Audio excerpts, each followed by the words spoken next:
Hi there, my name is Michael Scott Forehand, and this is our next installment of the Financial Focus with Scott Forehand.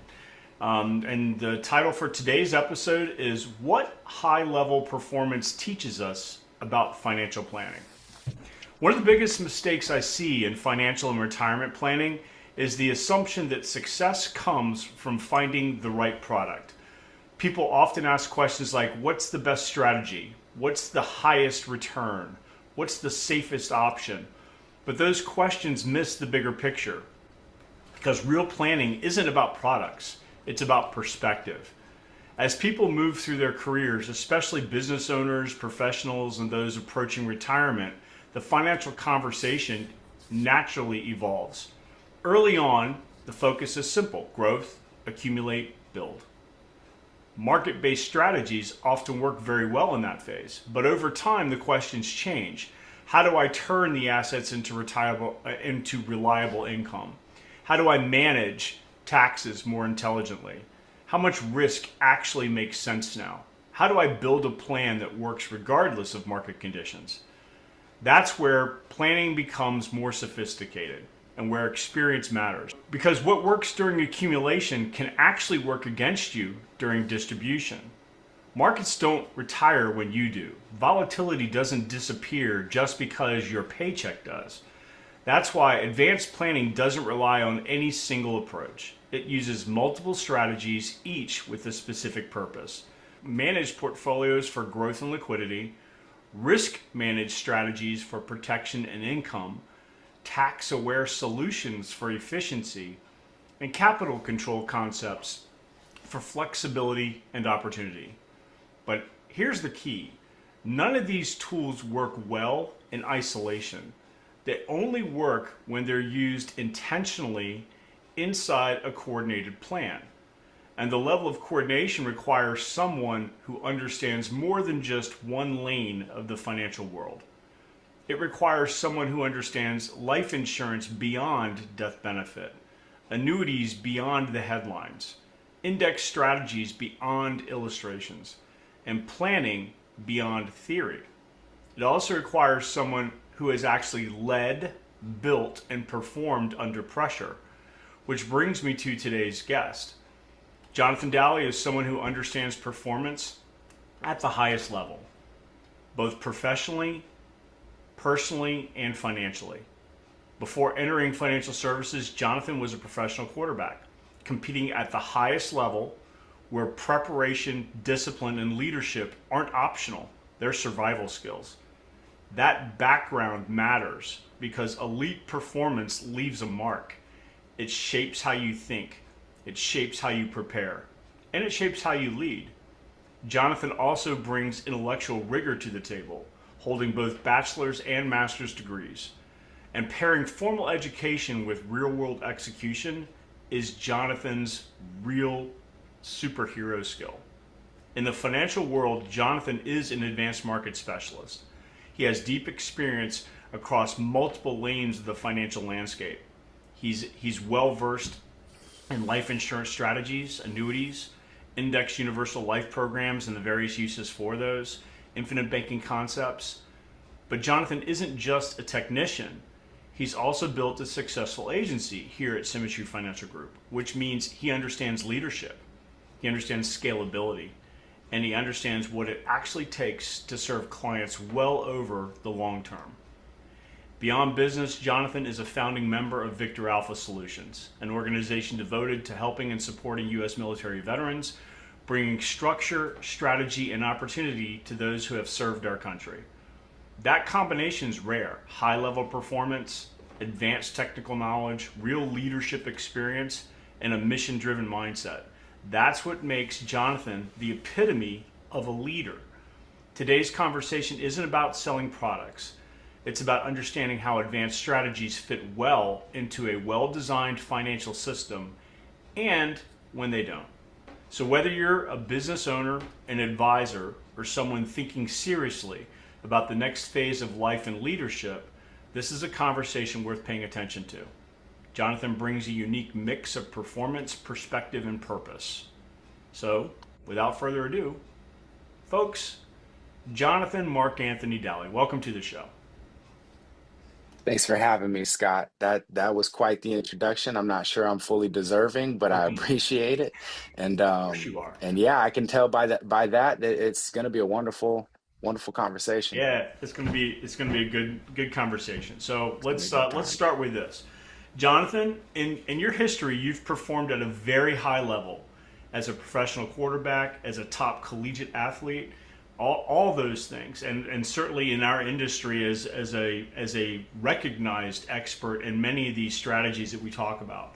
How did that experience of being the quarterback, the already by default leader of the team, how did that experience shape the way you think about preparation, risk, and leadership? Yeah, I think as with anything, when you talk about performing at a high level, it doesn't happen overnight. You chip away at it, you build muscles towards it, you get, your fast twitch involved, you get, and especially in the arena of athletics excuse me, especially in the arena of athletics, you your experience with adversity and turmoil and struggle and accomplishment, victory. There's so many experiences and exposures that create the person I am today. It's hard to say what directly translates, but I like to use analogies. So for me, it's you talk about risk in the conversation and leadership. The first and foremost, it's about connection. As a quarterback, when you get into a locker room, it's not about the playbook, it's not about the drills, it's not even about the goal of winning a championship. It's about connecting with the people in the locker room. Otherwise, you're going to have a hard time, moving the ball forward. And the conversation with finances is the same. It's about connection. It's about getting on the same understanding, speaking the same language.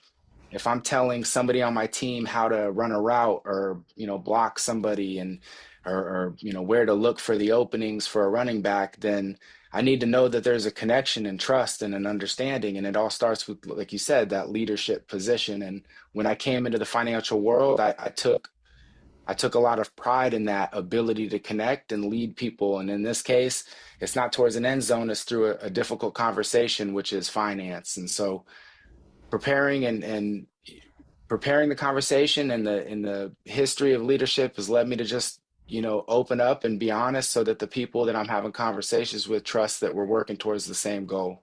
Right. And in your practice now, in your financial practice now, you really have relationships on different levels with different people. So you've got that advisor client relationship, which is what you were just talking about. But you've built an agency here.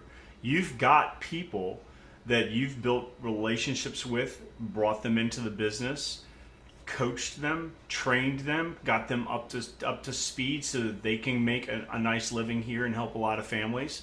So when you think about your the pressure that you were under as a quarterback versus the pressure you're now under as a leader in your agency, how does that decision making pressure experience that you have, how does that translate into your approach with teaching, coaching, and training your current colleagues, as well as, I guess it's about the same, teaching, coaching, and training your clients, your financial clients?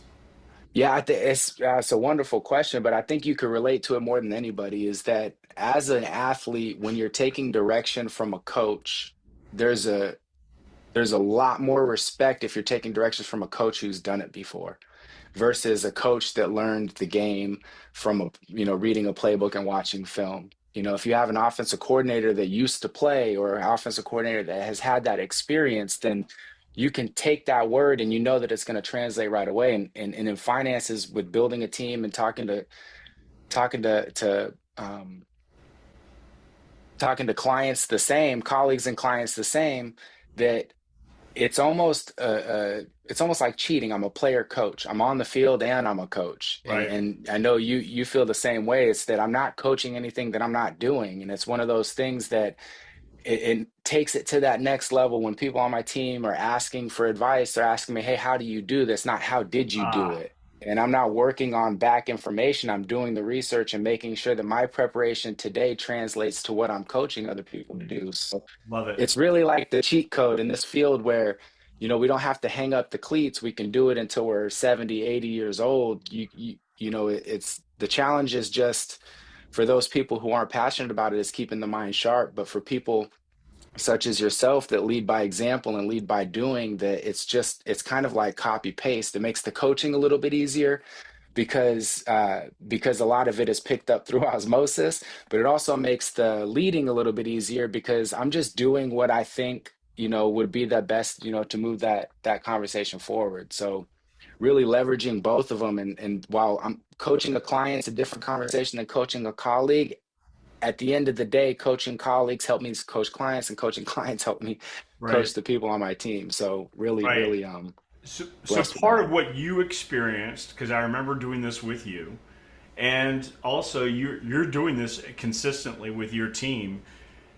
You're going to see from time to time people come in and they're going to struggle, and that's what happens when the pressure mounts. What Yeah. do you say or what do you do when you see that struggle appear in your colleagues, the people that are on your team that you're coaching and training? Yeah, I think that's really what sets me apart from other leaders in the financial space is that, I think that in order to be a good leader, you have to be a good follower. And to be a good follower in all my career, it's watching what to do and what not to do, but also going through my own pits of despair, going through my own Right. struggles and adversity. And so when I talk about all those years of experience, I didn't have that obviously when I first came into the financial world. I didn't have the years of financial struggle, but I did have the years of struggle. So I did know how to recognize when someone was having a hard time. And as a coach, being able to recognize the signs is like the first tool in your belt because you can't really make assumptions. When somebody comes in and they're struggling, there's not always, especially people who come from the corporate world or their first time into finances, they're not always very open to let you know they're struggling. Whereas in my experience on a football field, you can see when somebody's struggling. Either they're not Yeah. getting the playbook or they're Yeah. running in the wrong direction. And in this case, it's recognizing a sign and then just letting people know that, especially in finance, that there's a compound effect and there's daily improvement that lead to this drastic change long term. So reminding people to step away from the desk, I think would be the big one. In football, it's like, hey, go take a lap, get a drink, come back, reset. You threw an Right. interception, so what? And in finances, it's, hey, the week starts again on Friday. You really can't break Yep. anything. As long as you're passionate about this Right. and you understand that you're here for the long haul, then just chip away at it. And so sometimes recognizing the signs and then letting people step away from the conversation for long enough to give themselves grace to know that, hey, pressure's pressure. But when you just twist that valve a little bit, let some air out, you're going to be right back where you want to be, which is passionate about that next move. Right. Let's switch gears now to actually get into the meat of what we do and what this podcast is really about. In the monologue, we talked about how accumulation strategies can work against people during the distribution phase. Where do you see that mistake show up most often in a real client scenario? Yeah, so for the whole conversation, we can switch gears as much as you want, but I'm gonna lay this analogy on thick Do it. about sports because I feel like our listeners, your listeners in this case, if they don't want to hear about football, they can skip to the next episode. But for this one, it's gonna hit home for those people who enjoy the game and enjoy sports as much as I do. So you talk about accumulation becoming a problem. And for me, again, to use the analogy, that's like, we're like, you have a team that passes the ball 80 times a game, and then you come to a defense that only does well against passing teams. You need to learn how to adapt, otherwise, you're going to struggle. And if the idea is to get over and around obstacles, then you have to be able to look ahead, and we call it a scouting report. What is to come? And in football and in sports, it's usually the next opponent. And if you have a really good coach, they're looking two opponents ahead. And a really, really good coach is watching film on the fourth week away and preparing so that they know, hey, if we can install a play right now, we don't have to be a master at it this week, but in 3 weeks when we face this team, it's going to be that that secret weapon that we need is a lot like financial planning. You know, when you talk to somebody in their 30s who's proud of their 401k and dumping money into it and in a good place financially, maybe young kids, and they can cover the bills, they're not thinking about stability or protection so much. They're thinking about accumulation. How much can I have when I hit this point? But the fallacy in that is that it's not a one size fits all, as you say. People who Right. want accumulation aren't thinking about that opponent 4 weeks away, which in this case might be retirement. So Yep. a good coach and a good financial leader can say, it's not your job to worry about the opponent 4 weeks away, Mr. Quarterback, in this case, the client. It's my job as the coach to be aware of that. So let's install a play right now as you're 35 that might not seem significant, but when you get to that point and you're 50 and 55, you're aware of that obstacle that's coming down the pipe.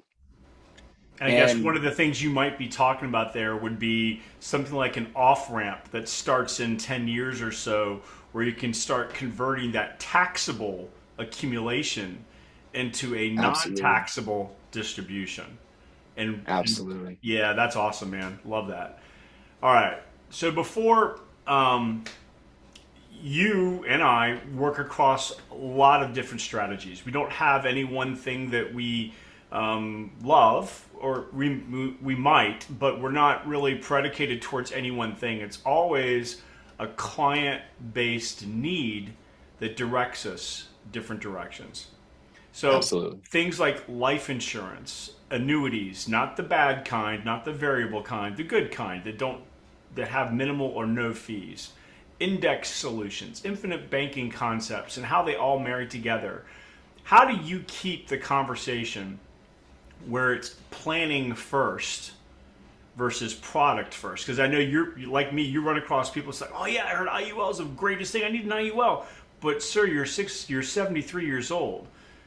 So how do you manage that, keeping it into a planning first conversation instead of a product first conversation?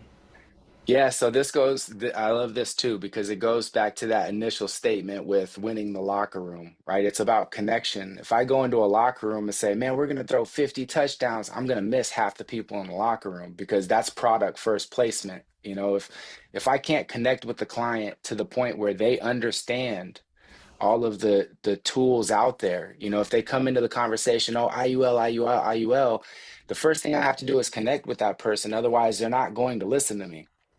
So I want a deep understanding of why IUL. I want to get on the same playing field of what they know about that financial bucket and what rules follow that financial bucket that will then translate to them and how it's going to best benefit them. So in order to keep you say like a strategy first mindset instead of a product first mindset, it's understanding where they are. And so I don't want to douse the flame for the IUL if they come in with an IUL. Maybe that's the right thing. But again, I have to figure out, what are they looking for? Are you looking for accumulation and protection, or are you looking for long-term savings and compounding? Do you want the index? Like, what is important to you? And then we'll take a step back to say, what is your overall goal?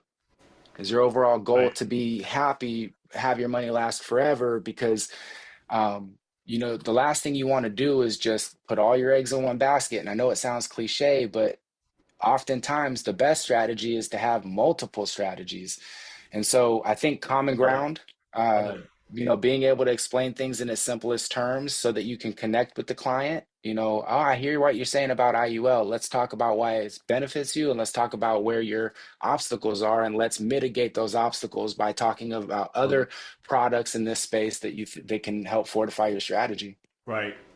So next, I just want to switch gears a little bit and talk about sequence of returns risk. Okay. Mhm. So most people that are, especially those that are managing their own retirement, they have no concept of sequence of returns risk, and they're not planning for it, and they miss it. And unfortunately, when it hits, when the risk shows up, it's too late to fix it because you're already in it. So when you are incorporating sequence of returns risk mitigation in your financial planning, what you do for your clients, how do you explain that risk in a way that clients actually grasp? What do you use? How do you explain it? Yeah, so this is a loaded question. because I usually come to this conversation with two types of people. One person where that's a long way off, and there's ton of time to plan. Like I mentioned, that 30-year-old, that 35-year-old, Right, where you can start installing that idea, like Inception. Hey, we're going to build this knowledge so that it doesn't become a problem. And that's an easy conversation because it's well received. They understand that's a holistic approach. It's not right, just, oh, he's shoving me in this product. It feels different, because I want people to know that it's not just the education piece, it's the longevity of partnership. It's that I'm not just your coach for this season. I'm going to set you up for success so that I'm your coach in multiple seasons, when you're about to retire, when you retire, before you retire. And the sooner we can meet and have that conversation, the better. Unfortunately, the larger percentage is that all the other client, which is it's almost too late. It's already too late. It's already hitting them. It's on their doorstep. They're worried about the market, and they're not thinking about how long this 401k is going to last. And they've been putting their eggs in this basket for 40 years just to find out that it's on their doorstep. So the mitigation conversation becomes a afterthought, and it's more of a panic from their eyes, where as a leader, like you say, under pressure, it's to get them to understand, like, it's never too late, because even the person who's 50, 55, who hadn't been thinking about it for the last 30, 40 years, has time to say, okay, we can pack the parachute, the plane isn't going down yet. So I think it's about understanding where they are is going to determine how sure, dire that conversation is. right. But then again, just letting them know, like, maybe we did put too much faith in the 401k,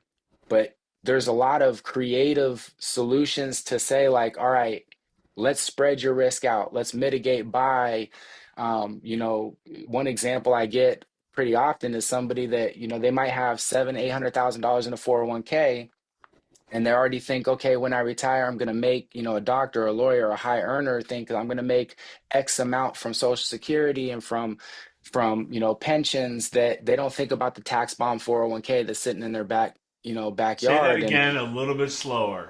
yeah, so you have a Tax high tax tax bomb. bomb Yeah. 401k. Yeah, a So lot of people miss that. a lot of people miss it. And for those people who don't quite understand it, imagine having so much money in your 401k that you can't touch it, because it increases your taxes by, 13% if you take a little bit of it. And that's one of those things about, getting to them early to understand, like, hey, you have this tax deferred plan. That's great. Now, it would benefit you to have another bucket so that you can kind of balance the liquidity in between them, so that you don't get in this position where you can't eat your cake and have it too, where you just have to watch the Right. cake go stale on the shelf, and just bite the bullet that it's no longer your money to touch. Yep. Um, And that what you're talking about, the 401k, a lot of people, depending on who they talk to, that's the only solution that's offered or recommended. And Ted Brenna, the guy that invented that, would highly disagree with that strategy. And the tax bomb example you just gave, I actually had a client last week. He's at that point. He doesn't have a choice. He's 73. He has to take money from the system because of RMDs, and the RMD and he's got well over $2 million in there, and that RMD is going to cause him to go into the next higher tax bracket, which is going to be a big, huge problem for him as far as cash flow is concerned. And it's too late to fix it, unfortunately. Yeah, yeah. that's that tax bomb, man. So I like to find that client when they're 35 and explain it Yep, to them this way. I love that your company's matching you at 10%. Let's just be super, because you're never going to find a company that does. But let's just say, I love that your company's matching you at 10%. Even better that you're putting 20% in. But if you yeah, knew that, that extra 10% you're throwing out there is pretty much burning it when you're 73 in RMDs, then they start to yep, think about it a little bit different. And then yep. you start to open the conversation of, let's sprinkle your wealth in multiple buckets so that you don't, you know, And you decapitate your retirement. and you start looking at tax exempt distribution strategies where Absolutely. you're not going to push somebody, you're not going to be subject to an RMD, and you're not going to push somebody over the edge of where, okay, if I made $1 less, I could keep $10,000 more. And that's the scary part, right? That's the hard part. Yeah. Right. All right. So, last couple questions here. All right, Mr. Daly, I know you've got a couple businesses that you're involved with. Let's talk about them for a minute. And your call first, whichever one you want to go to first. Yeah, I I think see behind you, Gen Wealth Tutor. Let's talk about that. okay, so GenWell Tutor is a brand. GenWell Tutor is a dissemination of information. When I first came into this business, I wanted my agency. I wanted to be a leader. At first, to be quite honest, I didn't want to lead a team. I wanted to learn how to do it and I wanted to become a master. But quickly I realized that I'm tethered to community. I really love being a part of something bigger. I really love being a part of a locker room. I really thrive with having people on my team. So the natural next step was to become the Dally agency. And so I did. And under Symmetry Financial Group and Quility, we had an opportunity to build this business and prop it up as a franchise. And that was the first goal and first step. And then I realized that, clients everywhere couldn't, could care less about, this company called the Dally Group. It was my name, not their name, and there was no emotional connection to the conversation. And actually, a lot of times, when I would send resources, it would fall on deaf ears because I was just another financial services company. Right. So in comes Gen Wealth Tutor. It was a brand that really means a lot to me because what we do talk about isn't just wealth, it's wealth everlasting. And a lot of times, buzzword or not, people are concerned about legacy. And what legacy is generational wealth. And Yep. and I don't want to be the person that teaches, and I don't want to be the professor. I want to be that person next to them in the booth that can walk them through it, the teacher's aide, the tutor. I want to be able to give Nice. them all the Nice. answers to the test and how I teach them so that they're not second guessing interpretation of a teacher. So Genwell Tutor and all the social media handles is just a place where I could be me. I could talk about financial concepts in its simplest forms. I could remove the jargon and I can use analogy based coaching so that anybody, whether they want to be a fly on the wall, they don't have to come to a meeting to learn about all of these financial solutions. They can just tune in and get the information and then and hopefully see through media and sources like this how much of a passion it is for people like us, and hopefully that translates to helping more people. But it's really just a passion project that says, hey, come learn something. Here's a safe place where you can get these deep dives into how to mitigate all of the obstacles ahead of you. Love it. All right. Now switch gears one more time. Yeah. Talk about Victor Alpha. So Victor Alpha Solutions is a brainchild of a few of us in this business that have come together and said, we educate anybody and everybody, but we really ironed out a niche, which is veterans that we really want to work, we want to lock arms with and really be focused on our education and how we can specifically help the veteran community, because we not only respect them, but we're grateful for them. And we know that they're deserving of a conversation that was overlooked. A large percentage of veterans didn't go get a financial degree. They didn't go to college. They right out of high school, their heart was red, white, and blue, and they wanted to enlist and join the military, and then often defending our country is was their that was their passion project. And when they come home, oftentimes they're left with this high school education of finances and a small pension with not knowing what to do with. Some open businesses, some take it to the next level. And I think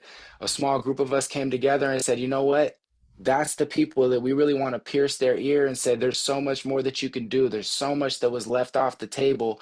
And we really have a no BS approach. And we feel like Right. that's in line with a lot of veterans and military and active service members and retired service members to say, like, there's no fluff in this conversation. We're going to hit you between the ears because that's what resonates with you. And that's how we want to be able to just deliver this information so that it's palpable.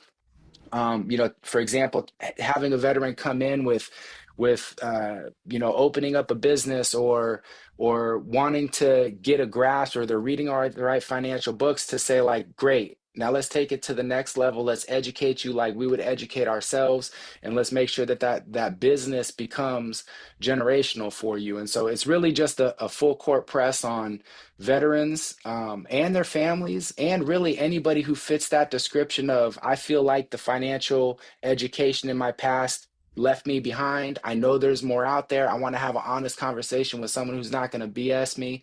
Insert Victor Alpha Solutions. It's a that drive forward to say like, hey, we put VA in the title. So when you come here, you know Right. that this is going to be a real Right. conversation. Right. This What isn't, we're not sugarcoating if people anything, want to get man. a hold of Victor Alpha? How do they get there? VictorAlphaSolutions.com is a good place to start. From there, you're going to be able to see and meet our team of advisors, all with, collectively over 40 years of experience in the financial space. Some even write books and have their own podcast. And really, it's just an all-star cast of people who want more for Americans, want more for people. So it's victoralphasolutions.com. You can see our Facebook page. Just type in the search Victor Alpha Solutions. When you see a big old red, white, and blue VAS, you know you're in the right spot. Look at some of the posts, see some of the comments, and then we really make it easy to get in touch with us because, like I said, we don't want you to jump through. When you go into a government, because here's another thing, veterans, they're used to tiptoeing around government sites and where's the link in the bottom right, and everything's so difficult for them to grasp that there's just a big old easy button on our Right. site that just says fix everything now, and it makes it a little easier for us to connect people to the right, get them on the right track. All right. And you mentioned a book, right? So Yeah. you were given. I don't know how much of one you were given. I don't know if you were given the whole book, advanced copy, or just a little bit. I But was given the first chapter, and it's enough okay. to make me want, I want more and I want it now. Okay. Well, very cool. So that book is called Kingdom Banking: Legacy by Design. And if you're interested in finding more about Kingdom Banking, which is really all the things that we talked about today, investing and really setting retirement that is commensurate with what's taught in the Bible, then that's the book for you. Kingdom Banking: Legacy by Design. You can get it on Amazon. You can get it downloaded from Kindle. We also do workshops. Jonathan is one of our instructors at these workshops where we teach people how to do this stuff. And you can find out more information about it at the website, which is www.kingdom-banking.net. And I Jonathan? really want to step on a ledge here and take it one step further, Scott, Okay. because I know it's something it's a brainchild of yours. It's something you've been working on for quite some time. I know that knowing you, for people who are listening to this that don't know you, every word that you put in that book is calculated. And in the first chapter, it really sets the tone that it's not just commensurate to the word of God in the Bible. It's a direct extraction of concepts that help people get past their own mental blocks and finances in a language that's understandable from a text that's been around for thousands of years. And even in the first chapter, what I've been able to gobble up, you relate an abundance mindset to, to, plant here. I'm just going to take a quote from it. You said, if you pray for harvest but never plant seed, you're asking God to bless an empty field, a dusty and fruitless proposition. Like that quote right there gives me chills because I know it comes from a place of wanting to help and wanting people to understand that finances and wealth is not a four-letter word. It's not a four-letter the word in the eyes of God, our creator. It's in fact in parallel with his word of respecting the resources that we're given, and making them last and be eternal, and Yep. having a pride with what we're taking and taking it to the next step further, and not being frivolous with our spending. And I really think that you're going to hit home for a lot of people and get a lot of people over that hump of they feel guilty and they feel like it's selfish to earn and to save and to do right by their family and to bless the community around them. But it's so in line with the gospel, it's so in line with community to say, give and make and do the best and bless the people around you. And there's an abundance here. And it's like asking God to bless a field after you're sowing seed Right. for months and months to not be surprised when something grows root, takes root and plants. So I Right. really think that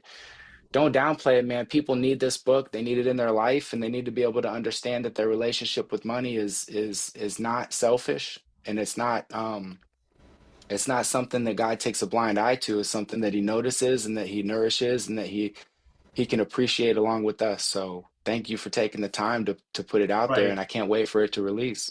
Well, thank you for that kind words, Jonathan. I just, for me, it was a passion project that I've been working on for a couple of years, and I felt like there's certainly a lot of information out there from a financial perspective about how to manage and grow money, but a lot of it is not in line with what's taught in the Bible.